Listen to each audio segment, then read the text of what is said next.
प्रयागराज एक ऐसा शहर जहां हर साल लाखों लोग अपने पाप धोने आते हैं। लेकिन क्या आप जानते हैं कि इस पवित्र भूमि पर कुछ ऐसा भी घटित हुआ था जिसे अब तक कोई नहीं समझ पाया? क्या होगा अगर आपको यह बताया जाए कि यहाँ एक तपस्वी की आत्मा है जो वर्षों पहले इस शहर में गुम हो गया था और अब वह एक अदृश्य ताकत बनकर वापस लौटा है? जरा सोचिए, क्या होगा जब इस तपस्वी की आत्मा, जो अपनी तपस्या से असाधारण शक्तियों को हासिल कर चुका था, अपने अधूरे काम को खत्म करने के लिए लौटेगी। यह कहानी है रामदास की, एक तपस्वी जिसकी जीवन की रहस्यमयी यात्रा अब तक सिर्फ कुछ गिने चुने लोग ही जानते थे। वह तपस्वी, जिसे लोग एक साधारण योगी मानते थे, दरअसल कोई साधारण इंसान नहीं था। उसकी आत्मा और शक्तियां उसके अस्तित्व से कहीं अधिक थीं। रामदास प्रयागराज के एक मंदिर में सालों से तपस्या कर रहा था। उसकी साधना में इतनी शक्ति थी कि लोग उसकी उपासना की ओर आकर्षित होते थे, लेकिन बहुत कम लोग जानते थे कि वह अपनी शक्तियों का इस्तेमाल किस लिए कर रहा था। क्या वह सिर्फ साधना करने आया था, या फिर उसकी शक्तियां किसी और उद्देश्य के लिए थीं? रामदास की आत्मा का एक राज था, एक गहरा रहस्य, जो उसने अपनी मृत्यु के बाद भी खुलासा नहीं किया। कुछ कहते हैं कि उसने खुद को एक ऐसी शक्ति के हवाले कर दिया था जिसने उसे मौत के बाद भी जिंदा रखा। लेकिन क्या ये सिर्फ अफवाहें थीं या फिर सच में कुछ और था? लेकिन एक दिन रामदास अचानक गायब हो गया। उसका शरीर नहीं मिला, लेकिन उसकी आत्मा, उसके आसपास की हवा में कुछ अजीब सा था। उसकी अनुपस्थिति ने लोगों को और अधिक भ्रमित कर दिया। अब जो लोग कहते थे कि वे उसकी साधना से प्रभावित थे, वे भी डरने लगे थे। क्या रामदास की आत्मा अभी भी यहीं है? क्या वह कभी लौटेगा? अब कई सालों बाद एक बेटा अपने पिता की तलाश में इस रहस्यमयी तपस्वी की कथा को जानने के लिए प्रयागराज आया है। उसे क्या पता था कि उसकी यात्रा उसे केवल अपने पिता से नहीं, बल्कि एक अदृश्य आत्मा से भी मिला देगी। क्या आप तैयार हैं उस रहस्य को जानने के लिए जो तपस्वी रामदास और उसकी आत्मा से जुड़ा है? क्या आप जान पाएंगे कि उसकी गायब होने के बाद की असली कहानी क्या थी? और सबसे बड़ा सवाल, क्या वह आत्मा अब भी इस दुनिया में है, और क्या उसका बेटा उसे ढूंढने में सफल होगा? अगर आपको इसका जवाब चाहिए तो इस कहानी को अंत तक सुनिए। तो कहानी को शुरू करते हैं रामदास की आत्मा की खोज में। अब जो बेटा आगे बढ़ रहा था, उसका नाम अर्जुन था। अर्जुन, जो कि अपने पिता के बारे में बहुत कम जानता था, सिर्फ इतना जानता था कि उसे कहीं ना कहीं प्रयागराज में अपने पिता का सुराग मिलेगा। वह जानता था कि उसे क्या करना है, लेकिन क्या उसे अपने पिता का सामना करने की ताकत मिल पाएगी? अर्जुन के मन में एक सवाल बार बार आ रहा था, क्या मेरे पिता जीवित हैं, या उनकी आत्मा अब भी इस शहर की गलियों में भटक रही है? उसने अपने जीवन में कभी भी पिता के बारे में ज्यादा नहीं सोचा था, लेकिन अब जब उसकी खोज इस खतरनाक रास्ते पर पहुंची, तो उसे एहसास हुआ कि उसकी किस्मत ने उसे एक ऐसी यात्रा पर भेज दिया है जिसकी शुरुआत और अंत कहीं नजर नहीं आ रहे थे। अर्जुन को पहली बार प्रयागराज में कदम रखते ही एक अजीब सी भावना हुई। वह यह समझ नहीं पा रहा था कि यह डर था या उसकी जिज्ञासा का परिणाम। प्रयागराज के हृदय में वह मंदिर था जहां रामदास ने अपनी तपस्या की थी। अर्जुन ने सोचा कि शायद वहां से उसे अपने पिता के बारे में कुछ जानने को मिले। मंदिर के पास पहुंचते ही अर्जुन ने देखा कि वहां कुछ लोग थे जो चुपचाप एक कोने में बैठकर ध्यान लगा रहे थे। अर्जुन ने देखा कि उनके चेहरे पर एक असामान्य शांति थी, जैसे वे किसी विशेष ऊर्जा से जुड़े हुए हों। उसने एक व्यक्ति से पूछा, क्या आपको यहां कुछ अजीब महसूस होता है? व्यक्ति ने पलटकर उसे देखा और कहा, यहां की हवा में एक अनकही गूंज है जो केवल कुछ खास लोग ही महसूस कर सकते हैं। अगर तुम्हारी आत्मा शुद्ध है तो तुम्हें इसका एहसास होगा। अर्जुन को अब पूरा यकीन हो गया था कि यह साधारण जगह नहीं थी, यहां कुछ गहरा और रहस्यमय था। उसने अपना मन बना लिया था कि चाहे जो भी हो, उसे इस रहस्य का पता लगाना होगा। वह उस मंदिर में दाखिल हुआ जहां उसके पिता ने वर्षों तक तपस्या की थी। जैसे ही वह अंदर गया, उसने महसूस किया कि कमरे का माहौल बिल्कुल अलग था। हवा में ठंडक थी, जैसे किसी पुराने समय की ऊर्जा ने जगह को घेर लिया हो। लेकिन तभी कुछ ऐसा हुआ जिसने अर्जुन को हिला दिया। कमरे के कोने से एक हल्की सी आवाज आई। अर्जुन ने पास जाकर देखा तो उसे किसी की झलक महसूस हुई। वह एक पुराने साधु का चेहरा था जो धीरे धीरे उसे अपनी ओर खींच रहा था। अर्जुन डरते हुए उसके पास गया और साधु ने कहा, तुम जिस रास्ते पर आ गए हो उसका कोई वापस नहीं है। अर्जुन ने हिम्मत जुटाते हुए पूछा, क्या यह मेरी किस्मत है कि मैं यहां हूं? क्या यह मेरे पिता का राज है जो मैंने सुना था? साधु ने एक गहरी सांस ली और कहा, तुम्हारे पिता की आत्मा केवल एक साधारण आत्मा नहीं थी। वह एक ऐसी शक्ति का हिस्सा बन चुका था जो इस संसार के नियमों से परे थी। तुम्हें इस आत्मा के साथ संवाद करने की कोशिश करनी होगी, लेकिन याद रखो, यह तुम्हारी यात्रा नहीं है, यह तुम्हारे पिता का पूरा रहस्य है। अर्जुन अब बुरी तरह से उलझ चुका था। वह एक ओर जानने की कोशिश कर रहा था कि उसके पिता की आत्मा वास्तव में क्या थी, और दूसरी ओर उसे यह भी समझ में नहीं आ रहा था कि इस रहस्य को जानकर वह किस तरह से सुरक्षित रह सकता है। अर्जुन के दिल में एक खौफनाक सवाल था। क्या वह अपने पिता से कभी मिल पाएगा, या वह भी उस अज्ञेय शक्ति का शिकार हो जाएगा जिसने उसके पिता को अपने जाल में फंसा लिया था? यह सवाल हर कदम के साथ उसे और भी घेरता जा रहा था। मंदिर की दीवारों से निकलती सीरी आवाजें और साधु के द्वारा दिए गए चेतावनियां अब उसकी सोच को और उलझा रही थीं। लेकिन अर्जुन ने अपने आप को संयमित रखा और आगे बढ़ने का निर्णय लिया। जैसे ही अर्जुन ने मंदिर के भीतर और गहराई में जाने का फैसला किया, उसकी आंखों के सामने एक भयावह दृश्य आया। मंदिर के एक कोने में एक पुराना चिता जल रहा था, जिसमें आग की लपटें लहर रही थीं, और उन लपटों में उसे कोई अस्पष्ट रूप दिखाई दे रहा था। वह रूप किसी इंसान का नहीं, बल्कि एक अजीब सी आकृति का था, जो आग की लपटों में सिमटकर एक तेज आंधी की तरह फैल रही थी। अर्जुन का दिल तेजी से धड़कने लगा। वह समझ नहीं पा रहा था कि यह सब क्या हो रहा है। क्या यह उसकी कल्पना थी, या फिर यह सच में एक आत्मा का रूप था जो किसी ने उसे दिखाया था?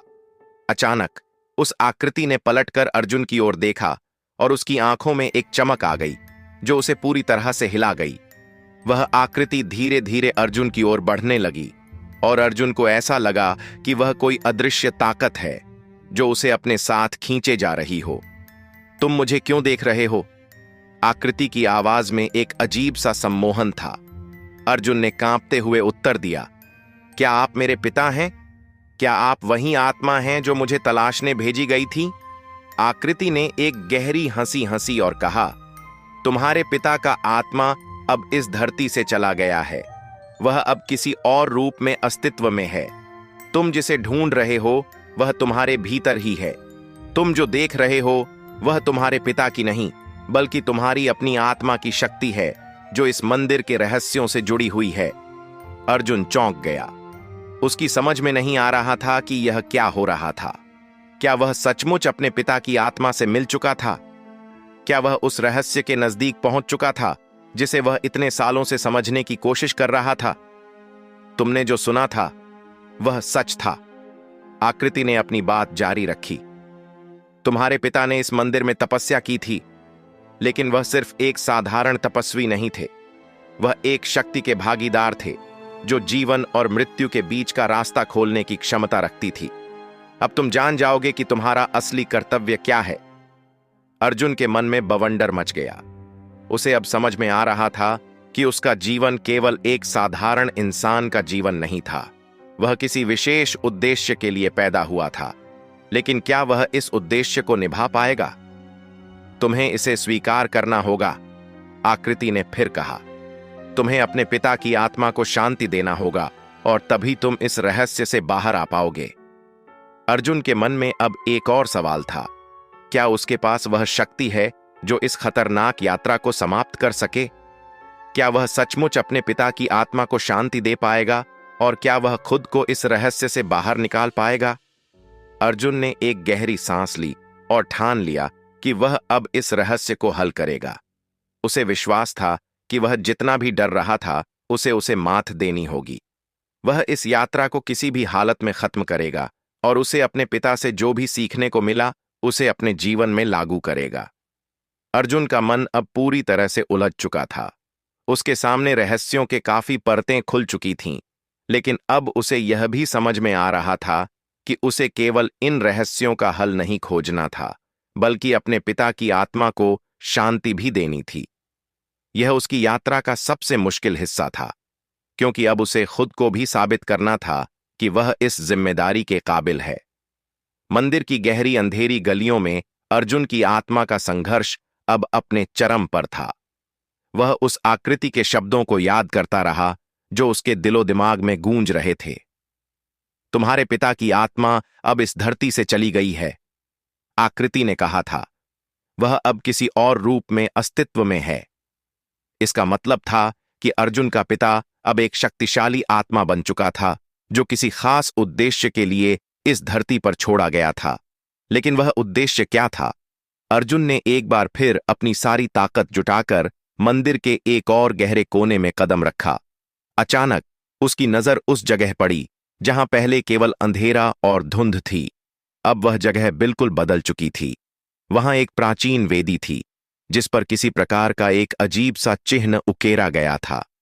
अर्जुन ने पास जाकर उस चिन्ह को देखा और फिर उसकी आंखें चौंक गईं। वह वही चिन्ह था जो उसने अपने पिता के पुराने ग्रंथों में देखा था, जो उसकी मां ने उसे दिया था।